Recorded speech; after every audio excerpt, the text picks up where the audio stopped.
What up, it's Jack, aka Just a Cunt here, and in today's video, I wanted to talk about what if Jon Bones Jones returned to the light heavyweight division and faced the best of the best.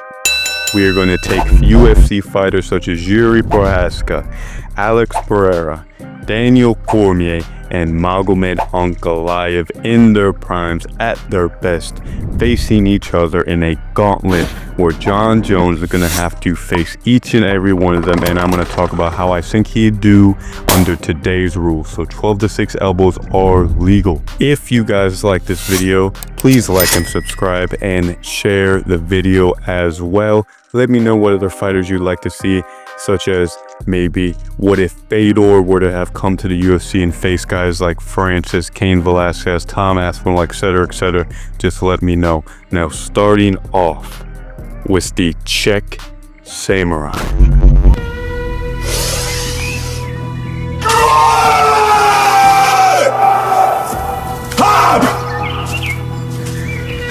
Jiri Prochazka is a Czech fighter known for his spinning elbows, head movement, straight punches, and warrior's mentality. He is one of the most physically gifted fighters to ever step foot in the octagon with the guide of the art of war and a samurai's will. How would he do against prime light heavyweight Jon Bones Jones? Well, when looking at Jones specifically at light heavyweight, while known for his elite grappling, brutal submissions, and elbows and mount, he actually won many fights with pure kickboxing, such as against Thiago Santos, Alexander Gustafsson, and Daniel Cormier, using long kicks, specifically oblique kicks, spinning back kicks, and head kicks, and long straight shot he used to keep distance. This is opposed to the war mode Jiri is known for, moving forward at all costs, willing to absorb as much damage as it takes to hunt down and kill his opponent, with unpredictable head movement, powerful teeps to the bodies, and diverse combos. Can Bones handle that level of pressure? Well, when looking at previous opponents, Jones has never faced anyone quite like Jiri.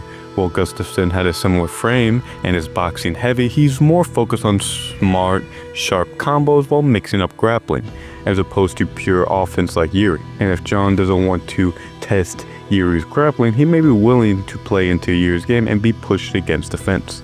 The only problem I have with this is that I'm not convinced Jones would avoid the ground. As against Glover Teixeira, Jiri was not only taken down on multiple occasions, but controlled with many submission attempts, such as almost getting arm triangled. While Glover is by no means a bad grappler, I think that Jones can use a similar message to take down the Czech Samurai. Let me mention, in that fight though, Jiri was able to reverse and eventually submit Glover. That is something that Jones couldn't do. The problem with Jones is that I feel his performance varied greatly. On one hand, against Alexander Gustafsson in the first fight, after coming off a week of partying, drugs, etc., he went life and death with the Swedish fighter, the cannibal, the mauler, in a fight that Jones barely was able to edge out. But in the rematch, Jones won quite comfortably, not only on the feet, but after a competitive first 2 rounds, Jones seemed to decide to end the fight by taking down Gus, controlling him, and eventually landing devastating ground and pound after taking his back, getting the TKO.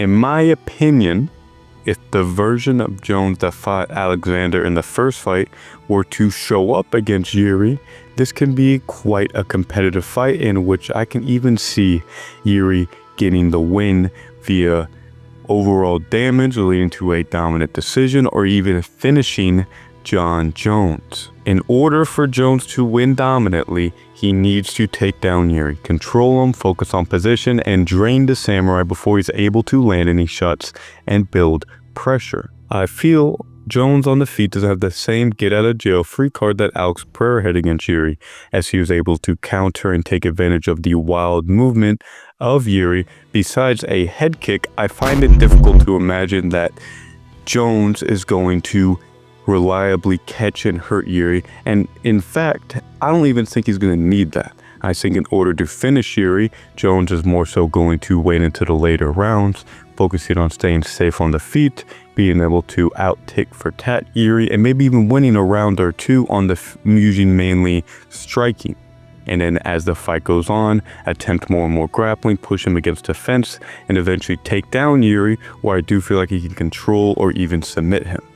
In conclusion, while Jiri has many tools as a better John Walker to be unorthodox enough to win a dogfight or even KO the light heavyweight GOAT, I find it more likely that Jon Jones will be competitive enough on the feet and even win a round or two with pure striking.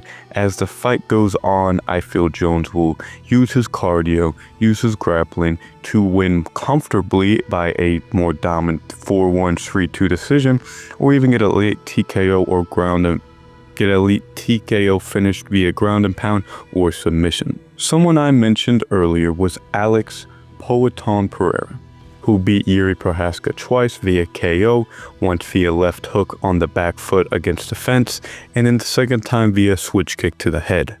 In a matchup that was talked about for the heavyweight belt, what if we took PRIME Jones and put him against one of the greatest strikers in the history of the sport at his division at light heavyweight, the former defending champ and the wielder of the greatest left hook in the history of combat, moving through the gauntlet of light heavyweight?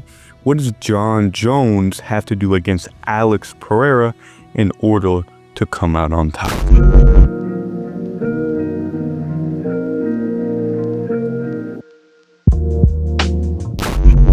Alex Hands of Stone Pereira is a former 2-division Glory kickboxing champion and a 2-division UFC champion. He recently went on one of the greatest UFC runs in the history of the sport with wins over Sean Strickland, Israel Adesanya, Jan Blachowicz, Jiri Prochazka 2 times, Jamal Hill, and Khalil Roundtree. To put all this into perspective, Alex did his entire UFC run from debut to his most recent fight against Magomed Ankalaev, between Kamaru Usman's win over Colby Covington and his next win last weekend against Joaquin Buckley. Alex is the greatest combat sport athlete of all time. Even in his recent loss to the current champ, Big Yank, he defended every takedown from someone who has been grappling since being a child. Alex Pereira is a special talent, and what he has been able to do while almost being 40 is quite commendable. This fight was being talked about post Jones' win over Stipe Miocic, and if Alex would have been able to get past Magomed. Now in this hypothetical match, we'll have this fight take place at light heavyweight, where it may be even harder for Alex to beat Jones. The reason I say this is that while Alex defended a takedown from Magomed in the first fight, I don't think Magomed was focusing on grappling as much. It was a piece of the pie that was a calculated game plan where Magomed would mix up all his tools and use his speed to overwork Alex. We will get into Jones versus Magomed later, but for now, when we're looking at these two, Jones can use similar tools of being defensive on the feet while using his grappling to get respect from Alex to not overpressure, and then use the cage to control Alex and look for trips and takedowns to eventually dominate. Alex was easily controlled by Jiri, Jan, and Israel. I have no doubt if Jones gets Alex down, he can rain ground and pound and force out a stoppage or a limb or his neck. There is one problem for Jones though. While yes, he can have a similar game plan to Magomed, he doesn't have all the tools in the chest. Leg kicks, hooks, uppercuts, body shot on the feet, Jon is much more vulnerable than Magomed. As not only is Jones not as fast as Magomed, he also has less skills, less dangerous, and overall not the same striker as Magomed. He will need to use more kicks to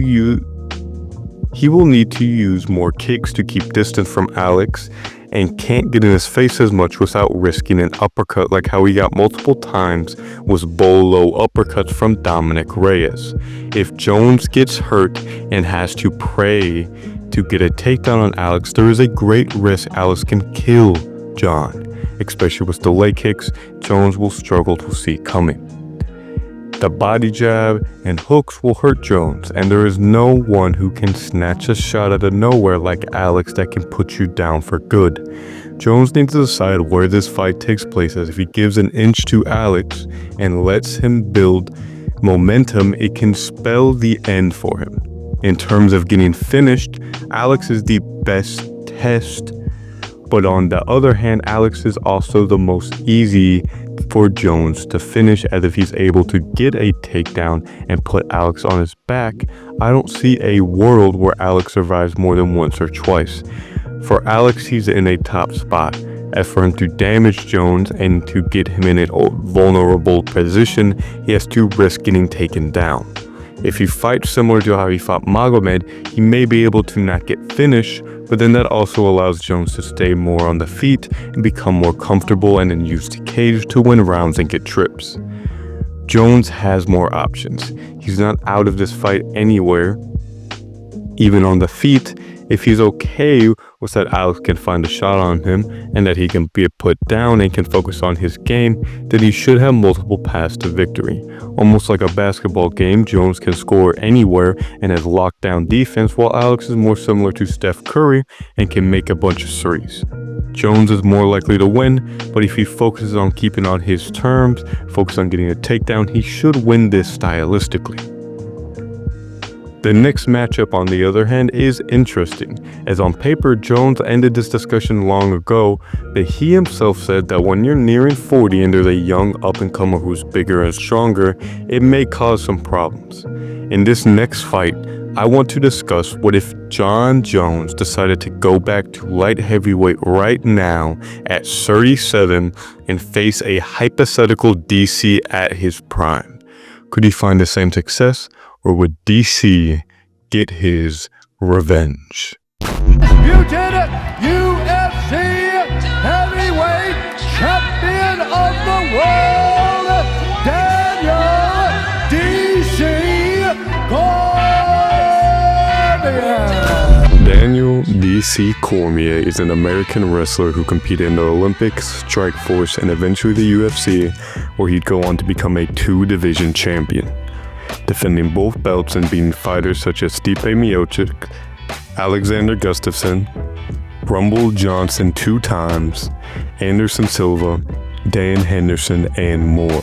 He's a grappling-based fighter with sturdy boxing and insane pressure and pace. Despite being undersized, DC has imposed his will on some of the greatest fighters of all time and KO'd the heavyweight GOAT in one round, having also taught and created a team of fighters you may have heard of, like Khabib Nurmagomedov, Luke Rockhold, and Cain Velasquez. He was on track to become the GOAT with only 2 men standing in his way, with Stipe Miocic and Jon Jones, both giving him his only 3 losses. A reason that could have changed the course of those fights was that DC was 36, 38, 40, and 41 in each of those fights, and besides the first Jones fights, it's quite reasonable to assume that DC may have been out of his prime significantly, where he literally blew his own back out with a sneeze before UFC 230.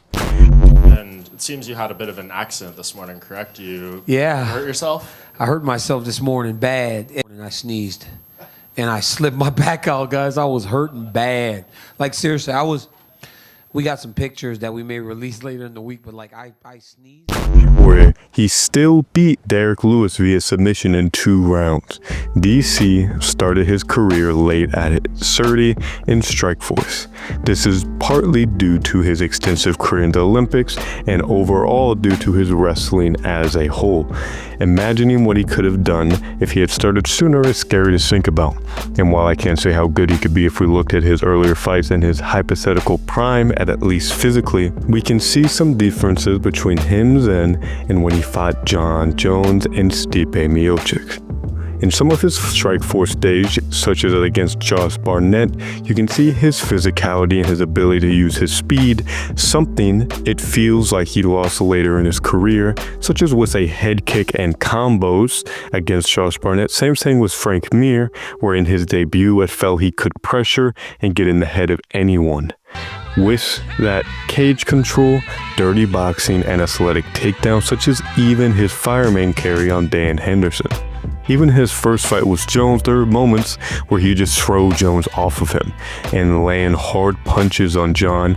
The problem, though, that DC had in that fight is the range and body work Jones could use, specifically knees and body shots that seemed to discourage DC. Now, I'm not here to say DC beats Jones prime for prime. I think that in any fight, DC is at a huge disadvantage against Jones, as it seems that Jon has his kryptonite was grappling on par, range and distance management, cardio, toughness, and an overall frame that can expose DC's size disadvantage. Keep in mind, DC was taking rounds off PRIME Jones with a 12-inch reach advantage and a 9-year age disadvantage. Even looking at the second fight against Jones, before getting a free trip to Mars,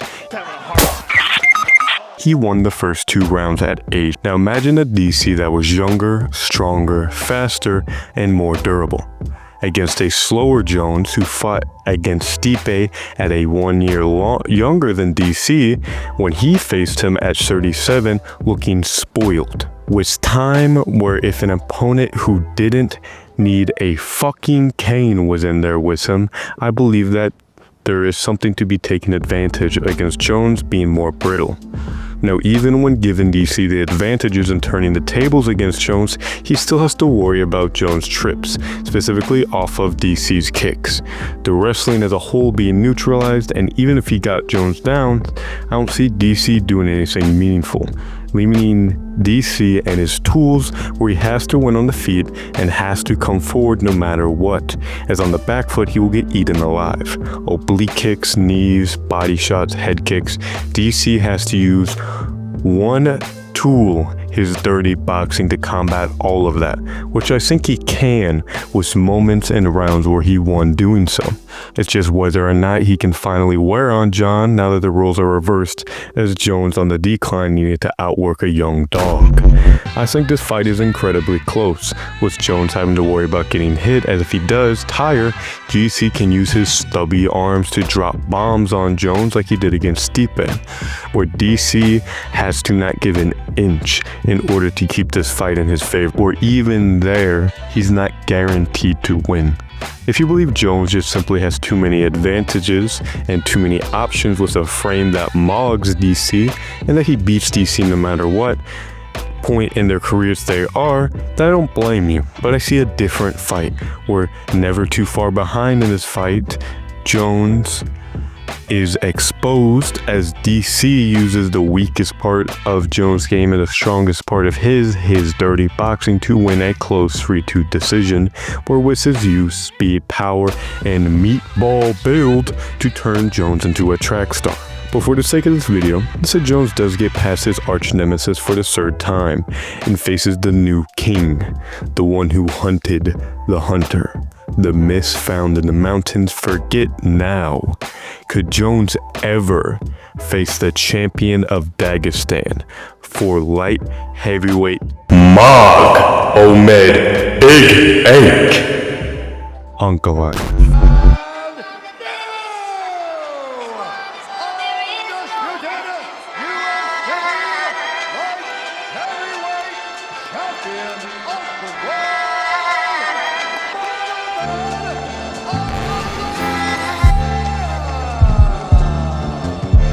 Magomed Ankalaev was born in Dagestan, Russia, and primarily trains in Dagestan in a different team than Khabib and in Las Vegas for specific camps, such as his one against Alex Pereira. Magomed has had an interesting UFC career, where after losing to the Scotland Skywalker Paul Craig, he went on a 14-fight unbeaten streak with wins over Nikita Krylov, Thiago Santos, Volkan Ozdemir, Alexander Rakic, and Alex Pereira. Having started off with some questions, as he mainly won decisions where he had questionable moments, such as being dropped by Thiago Santos. Oh, we got Santos wobbled him. There, now he's going to try to wrestle. Oh, Santos. His game consists of wrestling control, cage control, fast boxing, powerful kicks, and pressure. He is well-rounded and is an example of a modern, well-rounded Dagestan style. His only weakness being his lack of finishes on the ground, having 0 submissions and not the craziest ground and pound. He makes up for this with his finishing ability on the feet, where he uses fast hands with counters and strong kicks, specifically front kicks and head kicks, to hurt and finish his opponents. Looking at how he faces against Jones is something I haven't seen a lot of people talk about, as they haven't really interacted much. In my opinion, it's one of the most underrated fights in history. The idea of Russia versus America, Dagestan wrestling versus American wrestling, the two most well-rounded fighters in light heavyweight history. How would this fight play out? Well, in my opinion, starting with striking, I think Magomed will start off hanging on the cage for a minute or two and get used to Jones' length and distance, while occasionally picking shots. Until halfway through the round, I believe, he will start to crowd Jones, where you have to look out for knees, oblique kicks, elbows, and wrestling. Jones, especially against boxers, is willing to stay on the back foot and use his knees and kicks to slowly break down his opponents until he can land harder strikes to slowly gain momentum. On the other hand, what Jones would have to worry about is Magomed's counters, ability to punch him on one leg when throwing kicks, clinches against the fence, and fast hands moving in and out. I feel unless Jones lands a head kick or hurts Magomed's legs, he'll struggle to get off the back foot, as Magomed does a great job of keeping constant pressure while not overextending on KO shots and not spamming takedowns, with a great gas count where he could realistically be one of Jones' only opponents who can match him anywhere the fight goes besides maybe jiu-jitsu. In addition to that, Magomed is arguably as good as a point fighter as Jones. I don't mean this in a bad way. To me, a point fighter is simply someone whose goal is to win a decision over getting a finish, which, as history has shown, is more reliable. Magomed has an advantage on the feet in my opinion. He's fought better strikers in a more involved division, beating Alex on the feet, Rakic, Walker, and more, many without needing the threat of the takedown. I think Jones' body work can win exchanges, but I feel Magomed has the frame to land hard shots to hurt Jones. Something Jones hasn't faced besides arguably an old man Stipe who's made out of fucking dust. The grappling is where it gets interesting. As while I feel Magomed has faced better strikers, I feel Jones has faced better grapplers, mainly DC, Gustafsson, Glover, Vitor Belfort, and Chael Sonnen, and has gotten better of all clearly with only a failed armbar to show in opposition to how he's been able to offensively grapple these people. He has also had more decisive wins with pure grappling, such as against Ciryl Gane, something Magomed hasn't done. Magomed also got submitted by Paul Craig in his UFC debut. I find that if the fight gets on the ground, Jones has a finishing edge and a control edge. Keyword is if it gets on the ground. Something that will be very difficult for Jon. But he has taken down all of those people, including old man Stipe. I don't doubt Jones will take down Magomed at least once or twice, as he will need to in order to make up the gap on the feet. We've never seen Magomed fear the takedowns. Even against Paul Craig, he was winning the fight before getting triangled at the very end of the fight. He spent most of his career proving his striking rather than his grappling, as he's faced a much easier division in terms of grappling. Jones will have to fight similar to how he fought Ciryl in terms of focus on the grappling and only using his time on his feet to set up takedowns. Magomed, on the other hand, is going to have to adapt, as he can compete with Jones' grappling. It would be as a defensive option. I don't think he could take down or hold down Jon. This is a very interesting matchup where both fighters, for the first time in their career, will need to stay on their feet or on the ground respectively. In this type of match, I favor Magomed Ankalaev. Now for me, this was quite a tough call, as I would like to favor the grappler in a tight fight where one has the advantage on the ground, but I feel that Magomed is better than other opponents who try to stay on the feet with Jones during his era. Magomed is also fighting modern fighters where they tend to have more nuance to their game. Magomed had two great teams behind him as well, where he has adapted his game multiple times depending on who he's fighting. He's also dealt with frames like Jones and has seen more of his game-to-game plan. This includes the Russian grappling system that has notoriously worked against American grappling. Magomed is simply too big, big power, big speed, or simply known as Big Ache. P.S. Happy retirement, bozo.